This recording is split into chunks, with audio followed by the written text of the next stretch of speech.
I'm Rashad Younger. I'm the second vice president with the NAACP State Conference, which covers Colorado, Montana, and Wyoming. We're gathered here today because, unfortunately, there's been unnecessary deaths in regards to Jefferson County holding custody of inmates, not providing them health care when it's necessary. And so that is something that the NAACP stands for. We don't care if you're in jail or in prison, you still have the right to be able to make sure that you're getting the health care that you need.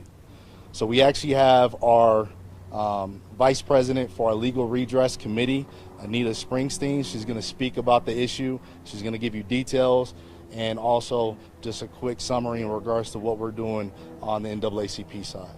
So without further ado, our vice president, Anita Springsteen. Thank you, everybody, for being here today. This is a very important day because today we are saying enough. My name is Anita Springsteen, Anita Springsteen. My name is Anita Springsteen. I am a civil rights attorney, vice chair of legal redress for Rocky Mountain NAACP, and a former Lakewood City Councilor, which means that I know very well what the flaws of this county, Jefferson County, actually are.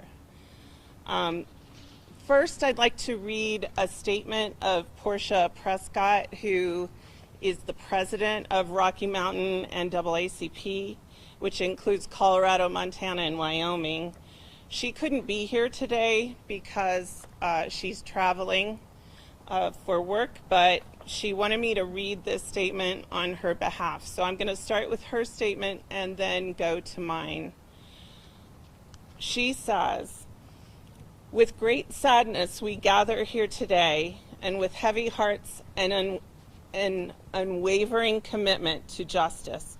No one, absolutely no one, should lose their life while in custody.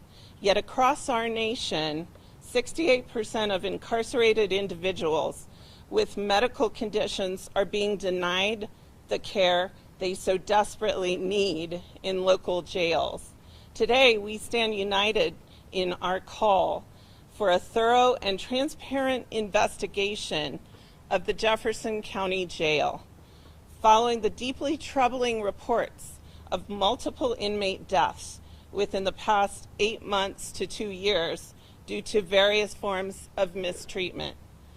This investigation must prioritize an honest evaluation of the inmates' living conditions. We must ask ourselves, is this facility failing in its fundamental duty to protect those under its care from violence and neglect? We need answers and we demand accountability. We are particularly concerned about the health care being provided, or rather not provided, within these walls behind me. It is essential that the Jefferson County Jail is held accountable for ensuring that all inmates receive the medical treatment they need, including critical insulin care for those with diabetes.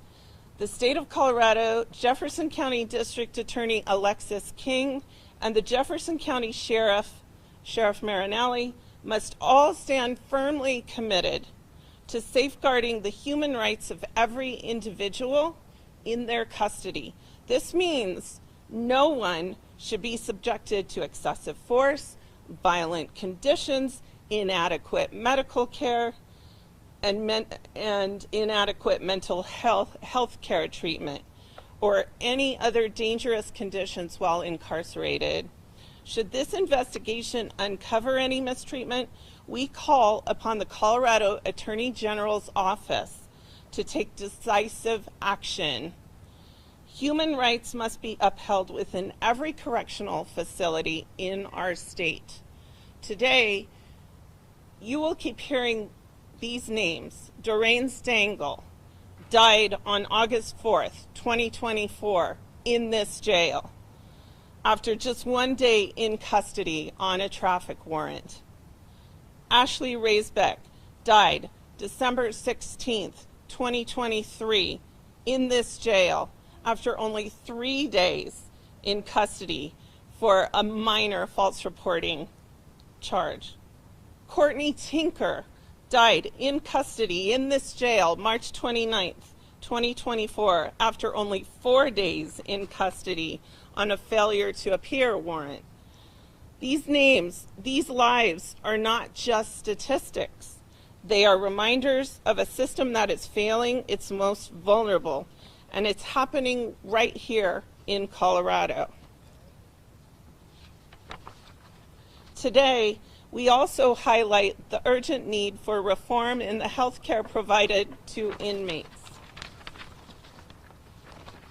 In May of this year, U.S. District Court Judge Charlotte N. Sweeney denied Jefferson County's motion to dismiss a lawsuit related to the tragic 2021 death of Abby Angelo. The court's decision understood the responsibility of Sheriff Reggie Marinelli and the county to provide adequate medical care to those in custody. The ruling was clear. Any further incidents would be a sign of systemic issues that we must confront and resolve. The deaths we mourn today, the suffering we witness are not isolated events. They are part of a deeply alarming pattern that demands our immediate attention. We stand here today to demand action. We call for urgent meetings at both the state and county levels to address these critical concerns. A traffic warrant, a minor offense, and any offense should never become a death sentence in Jefferson County. Please stand with Rocky Mountain NAACP, Colorado, Montana, Wyoming State Conference and help us get some answers. Respectfully, Portia Prescott. I'm now going to read my statement. As a civil rights attorney, my name is Anita Springsteen. As a civil rights attorney, I represent the families of Ashley Raisbeck and Doraine Stangel, who died in this jail behind us this year. You will see Jamie, Ashley's mother, right behind me, and Felicia, Doraine's daughter, right behind me. Ashley died December 16th, 2023. Doraine died just last week on August 4th, 2024. Courtney Tinker died on March 29th of this year, in between these two deaths. And all three deaths were very similar. They should not have died. On December 16th, Ashley had only been in jail 3 days for minor charges, including giving a false name. She was on the so-called detox protocol because she struggled with addiction following the violent murder of her little brother. And this is important because there are reasons that people struggle with addiction, because they are trying to deal with trauma in their lives. That does not mean that they are no longer people. Ashley died of dehydration because a nurse decided to walk away for an hour after she discovered that Ashley had no blood pressure, was dehydrated, and needed IV fluids. When there's not a blood pressure, that is a cardiac event. That is a call to 911 immediately. You do not walk away for an hour when somebody has no blood pressure. On August 4th, just last week, Doraine Stangel was sitting quietly on an embankment. Doraine Stangel was sitting quietly on an embankment on West Colfax with her adult son. She was frail, had been fighting addiction for a long time, killing pain as a victim of domestic violence. She was roughed up by police for having paraphernalia and arrested on an old traffic warrant. Although details are still emerging, by all accounts, Doraine was screaming for water and for help while in booking in the jail. Although she lived through a winter on the streets, homeless, that's how tough she was. She barely made it a day in this jail, Jefferson County Jail. One day, and they killed her. These women were not trash to be thrown away. They were human beings. They had value. They had people who loved them. They had hope.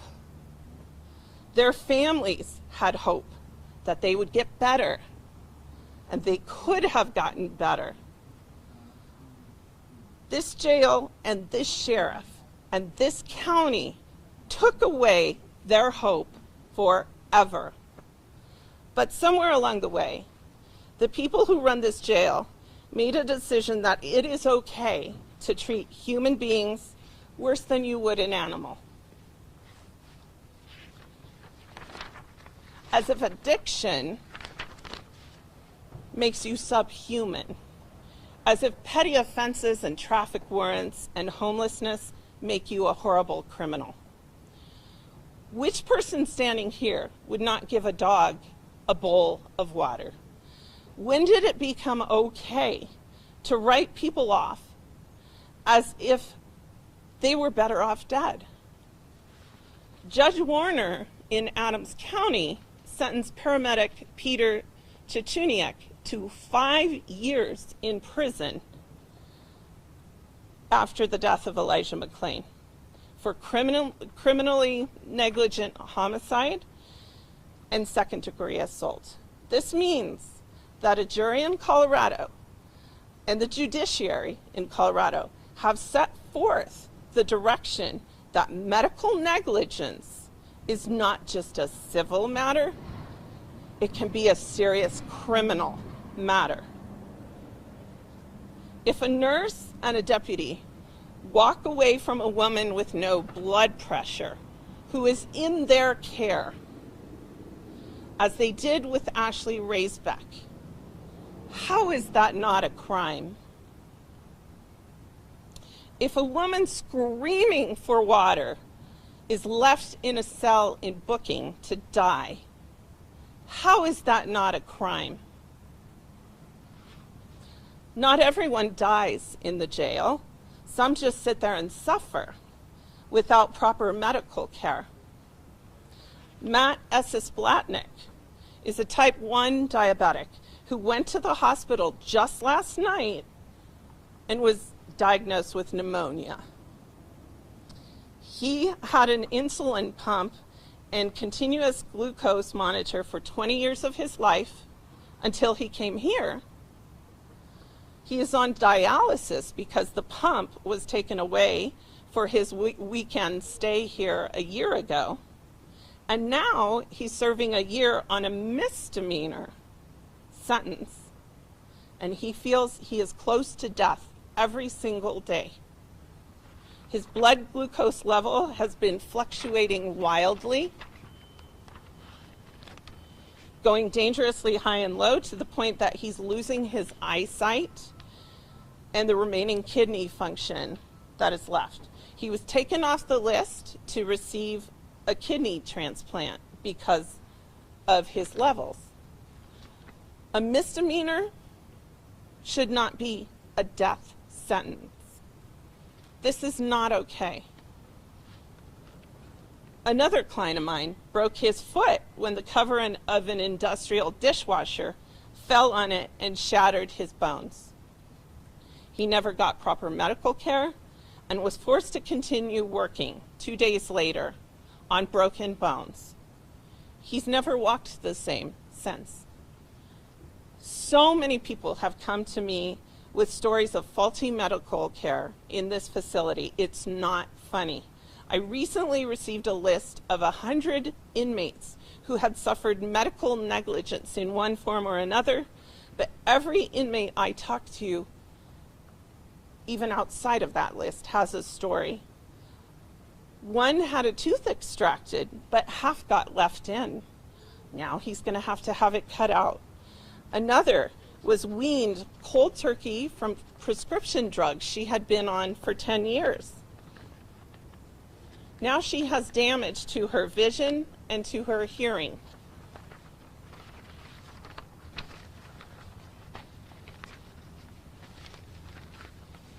Even short stays here are met with indifference and lack of compassion. I know of one inmate who screamed for days just to have a blanket. The simplest thing, denying basic needs and warmth and water, is simply inhumane. Every inmate I've talked to says Jeffco jail is the worst in Colorado. Many of them have been to other jails in the metro area or around Colorado, and they say this is the torture chamber. Why? We are in one of the wealthiest counties in the metro area. Why can't we do better? It's against the Geneva Convention. It's against basic human rights. People are being completely isolated from everyone here. The sheriff does not even bring inmates over to the court when they have a hearing. They are taken to a room with black mold where they can barely hear the proceedings and nobody can really get eyes on them. And they are made to take pleas when they have not even seen their attorney in person. Family cannot communicate except over video conferencing that is inadequate, and you cannot hear your family member. The suffering is hidden from the DAs, from the public defenders, from the judges, and from family and friends. To totally isolate people this way is being done in order to hide the bad medical care that people are receiving. This has to stop. I'm told the jail is mostly filled with people detoxing from fentanyl now, but there is no real detox protocol. When people detox, they lose fluids from vomiting and such. Many have bodies that cannot tolerate cold turkey denial of the drugs without real medical care and hydration. They need a detox facility with round-the-clock medical care, not a cold cell with a culture that thinks they are scum and that the world will not miss them. I'm here to say, we miss them. These people miss them.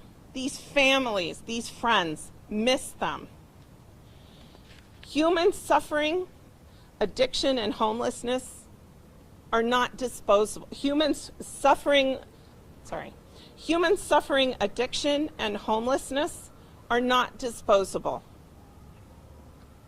And even those with more serious criminal records deserve to be treated with dignity and humanity. The compassion has left the building, and we want to bring it back. I asked the Jefferson County Attorney for a meeting with Sheriff Marinelli, and she said, no way. Why? I have information to share from 100 inmates I have spoken with who have told me what the real conditions are here. She is our elected official. It is her duty to meet with me, to meet with us, our civil rights organization of 114 years, and to discuss why civil rights are being regularly violated here in this jail.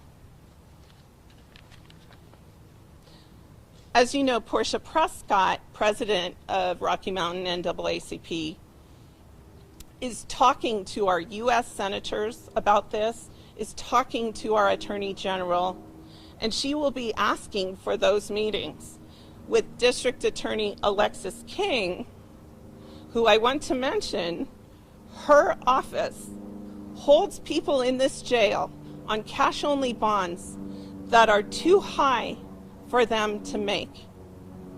She regularly punishes people in poverty, contrary to her claims of being a progressive DA. That is not progressive, to punish people who are homeless, who are addicts, who have no money to bond out, who are held here to support a budget when they don't belong here. Sheriff Marinelli, who knows her obligations to these people and continues to violate them on a daily basis, also needs to sit down with us. We need a tour of the facility to know what is really going wrong. My understanding is that in booking, there are not even sinks or telephones that work. And that is where I think Doraine Stangel may have died. Judges in Jefferson County need to know what's really going on, and that when they render a sentence, that people are being denied medical care, and that a simple misdemeanor sentence or petty offense sentence can result in death. It's really a death sentence. In Ashley Raisbeck's case, in Doraine Stangel's case, in Courtney Tinker's case, these minor petty violations they were picked up on were a death sentence.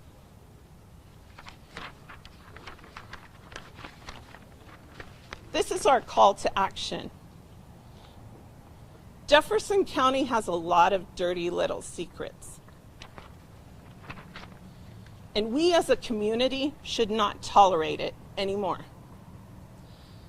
It could be your child, it could be your mother, it could be your sibling next time who comes into this jail, picked up on a minor warrant, who never leaves alive. It could be any one of us that has this happen to our family. And we cannot tolerate it anymore. Enough. Enough of the killing, enough of the mistreatment. Thank you for being here today. Now we'll have a word from our Criminal Justice Chair, Josh Jackson, from State Conference NAACP. Hello. It's good to see everybody here, even though it's under such terrible circumstances. Again, my name is Joshua Jackson. I'm with the Rocky Mountain NAACP, that is Colorado, Wyoming, and Montana State Conference. You know, this is an election year. We're in a very partisan time. There's a lot of different thoughts about society now and about the way that things should go. There are a lot of folks out here that are very much tired of crime, very much tired of vagrants, very much tired of nuisances in and around where they live. And I would like to speak directly to those people first. The first thing I would like to say is all of us make mistakes. Everyone here makes mistakes. Everyone here has issues, has challenges in their life personally, professionally, maybe in their marriage or in their home. Everyone here has something that they are dealing with and has made a mistake at some point in some time. What I think we all can agree on is redemption and the story of redemption. It is such a great thing to watch someone who you know struggle and watch them overcome and grow and mature and learn themselves and become a better person, and in a lot of cases add value to this community by helping other people grow and learn through their experiences as well. I think we also can agree that none of this is worth a death sentence. None of this is worth a death sentence. The thing that struck me the most about these cases was the fact that I don't believe in this many coincidences. That is not a coincidence. That means something is wrong. The second thing that struck me the hardest was the petty nature of the accusations of all the deceased. These folks were here for some of the a traffic stop. If the county of Jefferson is going to be taking possession and custody of people's person, they are responsible for that person's health care. They are responsible to make sure that that person is alive and well and released. They get the opportunity to defend themselves in court, and they get the opportunity to redeem themselves and to grow. What we're seeing here is gross negligence.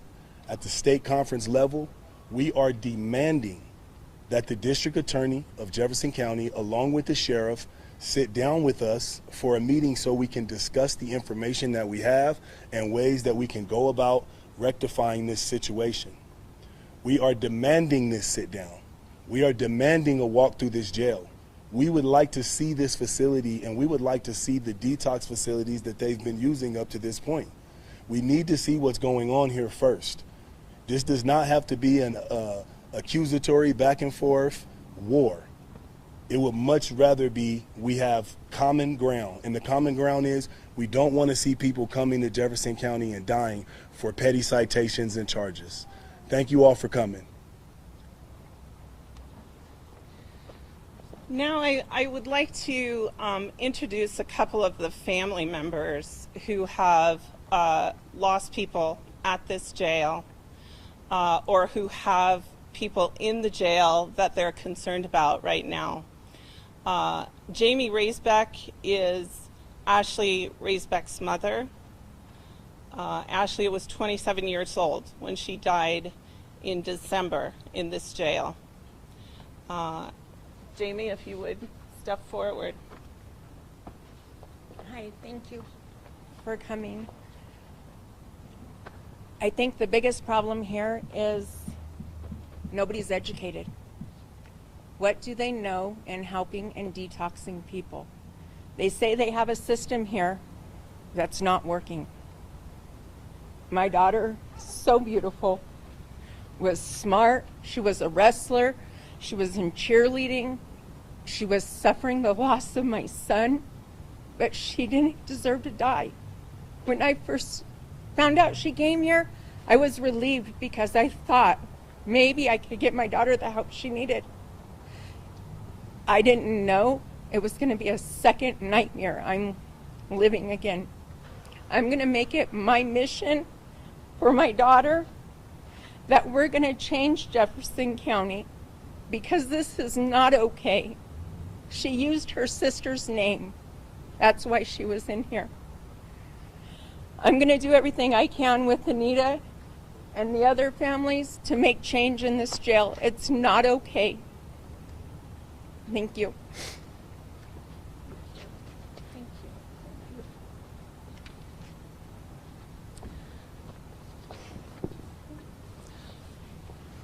you. Now, Felicia Paz will speak about her mother, Doraine Stangel, who just died in the jail last week. Her brothers are here with her, Isaac and Jacob. It's an enormous loss for this family.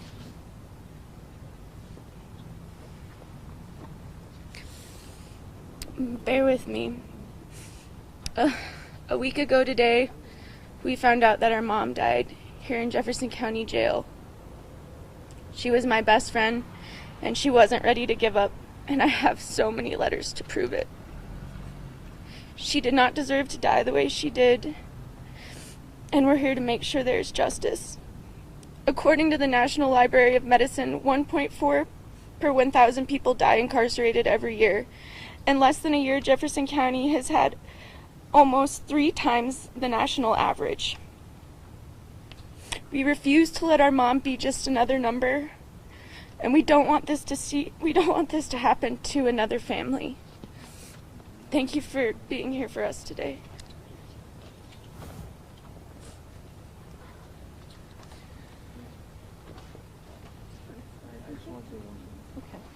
I'm going to have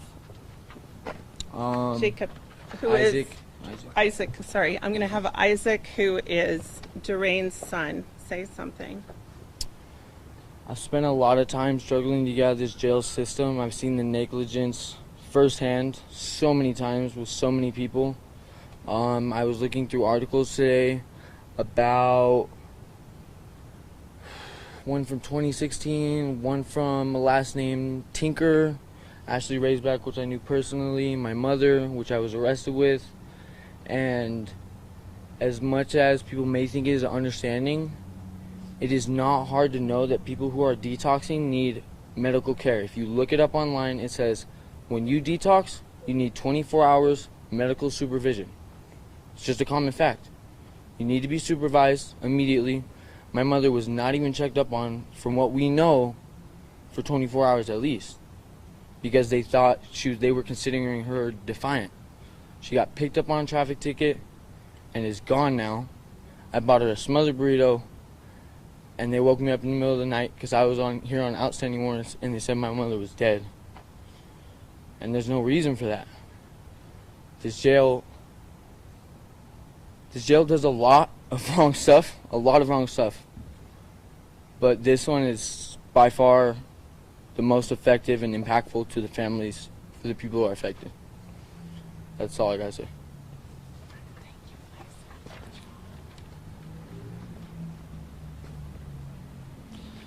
Now I'd like to have Ellen Esses speak about her son, Matt Esses-Blatnik, who is currently in the jail with type 1 diabetes and was at the hospital with pneumonia last night.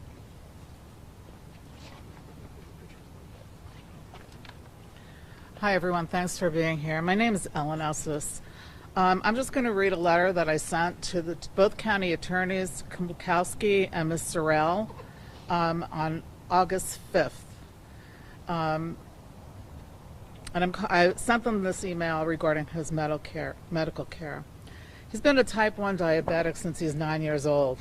At the age of about 19 or 20, he was placed on an insulin pump, which regulates his blood glucose levels, much like a healthy pancreas regulates ours with that don't have diabetes.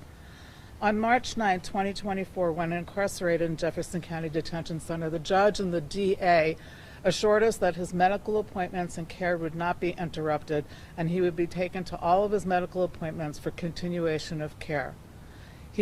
They take him to dialysis 3 times a week, 4 hours a time, but his blood glucose levels have been totally out of control after not receiving proper amounts of insulin. His insulin pump was removed when he was booked in. I've reviewed all of the numbers, all of his medical records. The numbers are at a range 40 to 45% of the time. They range from 41 to up to 600 and plus. Those are seriously high. I understand that they have a protocol here, but it's not treating my son. They give him long-acting insulin and not short-acting to cover his meals, which raises his blood level, which affects his eyesight, his circulation, his extremities, and cause amputation from those body parts affected. I'm not a medical professional, just a mother dealing with my son's condition for 33 years. My son was sentenced and reported to serve his sentence after 2 failed appeals. But the sentence should not be a death sentence. It's a misdemeanor. I told these attorneys that I'm reaching out for several reasons: to allow my son to have his insulin pump while he's completing his sentence, to physically see his endocrinologist or another endocrinologist at the detention center because they don't have eyes on him, to have them prescribe a specific protocol to meet his specific needs, and not to be put in medical isolation as a punishment for him complaining about how he feels, and us complaining because we were calling and asking him why are they treating him like this, and they put him in the medical SHU the first week he was incarcerated. They also put him in the SHU last week, and he's now contracted pneumonia. And we don't know where he got it from, but I could tell you he's freezing down there, and it's filthy, filthy conditions. I also have concerns that they're not following the American Diabetes Associates for inmates with type 1 diabetes. they recommend that they stay on their insulin pump.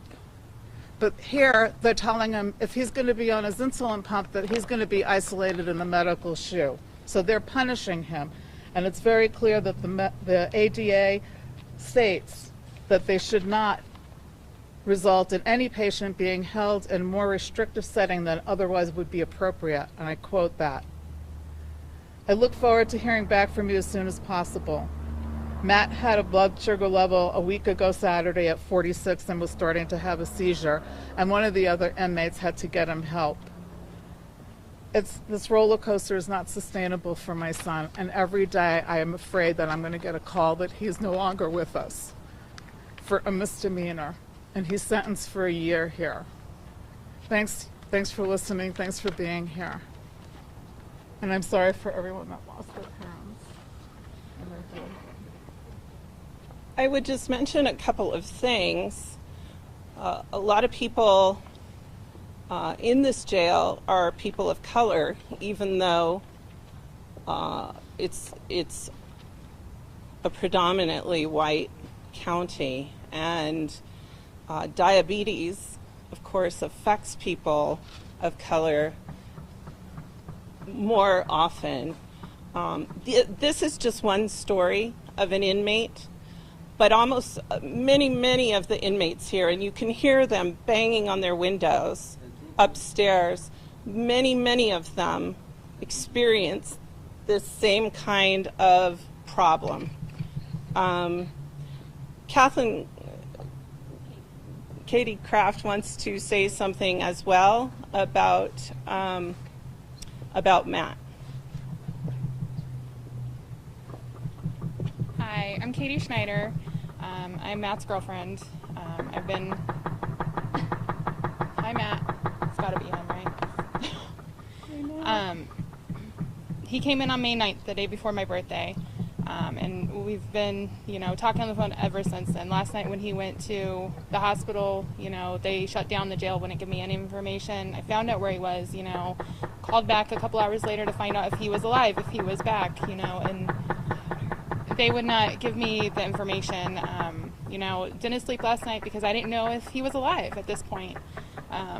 He has 3 girls, and he's a father. He pays child support. He works, and he deserves justice. He shouldn't have to be in this jail on a misdemeanor, and I hope with Anita's help we can get him a reconsideration and get him out of there.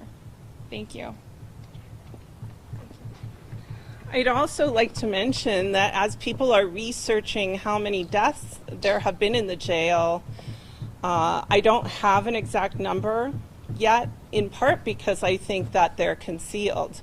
But we know of at least 22 in the last couple of years. That's too much. That's unacceptable. Are there any other family members who...